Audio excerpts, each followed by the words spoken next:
Les réservoirs d'essence sont étanches et anti-rouille. Les manufactures conçoivent ces réservoirs pour qu'ils s'adaptent à un large éventail de modèles et de types de véhicules. À l'échelle mondiale, l'industrie produit 60 millions de réservoirs par an, destinés aux voitures et aux véhicules utilitaires neufs. Au départ, un réservoir d'essence, c'est une simple tôle d'acier. Elle est revêtue de nickel pour rendre le réservoir résistant à la rouille. Un ouvrier place la tôle dans une presse hydraulique qui applique 800 tonnes de pression.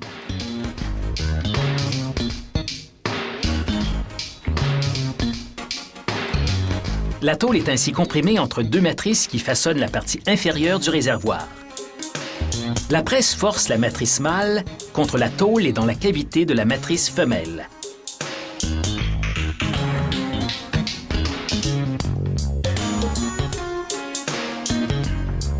Pour fabriquer la partie supérieure ou différentes tailles de réservoir, on change simplement les matrices.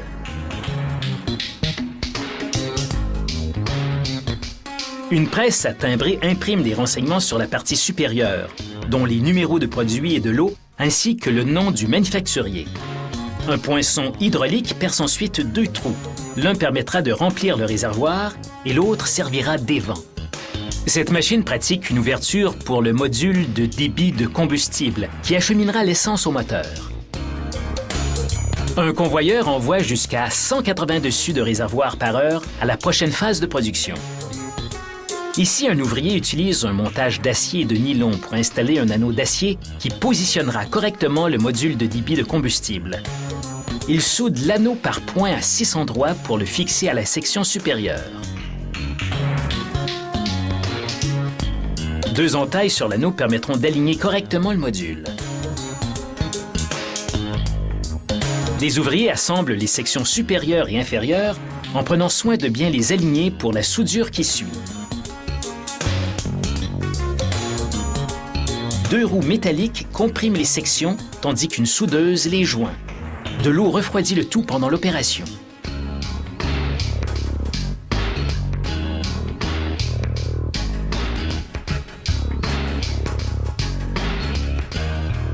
À l'aide d'un chalumeau au gaz, un ouvrier fusionne un tube d'acier au réservoir avec une brasure au plomb. C'est le tube de remplissage où vous insérez le pistolet lorsque vous faites le plein. L'essence entre et l'air sort simultanément par le tube. Un senseur arrête automatiquement la pompe à essence lorsque la pression de l'air dans le tube atteint un certain niveau. La plupart des réservoirs ne sont remplis qu'à environ 80% de leur capacité, afin de laisser de l'espace pour les vapeurs qui émanent par temps chaud. Des robots soudent les réservoirs destinés aux véhicules neufs.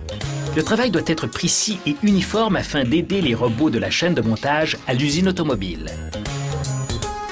Les modèles soudés par des ouvriers sont vendus à des ateliers de réparation automobile, comme pièces de rechange pour les réservoirs endommagés. La même précision n'est pas requise car un mécanicien procédera à une installation sur mesure. Une fois les réservoirs soudés par les robots, ils sont déposés sur une bande transporteuse qui les achemine vers la prochaine phase de production. Ici, un ouvrier fixe une conduite d'évacuation de l'air étamé. L'étain la rend résistante à la rouille. Il ajoute une chicane d'acier à la section inférieure du réservoir. Cette cloison permet de réduire le roulis d'essence dans le réservoir. Résultat, moins de bruit pour le conducteur et moins de fatigue du métal pour le réservoir. Habituellement, ces chicanes ne se retrouvent que dans les plus gros véhicules comme les VUS et les petits camions. Un ouvrier place la section supérieure sur celle du dessous, passant un tuyau par l'ouverture du dessus. Ce tuyau sera relié au module de débit de combustible. Une fois les deux sections reliées par une soudeuse, une autre machine incurve les rebords vers l'intérieur. Les concepteurs ont ainsi plus d'espace à leur disposition. Chaque réservoir est testé pour les fuites en étant immergé dans l'eau. Une fois toutes les ouvertures bouchées, on pompe un peu d'air à l'intérieur.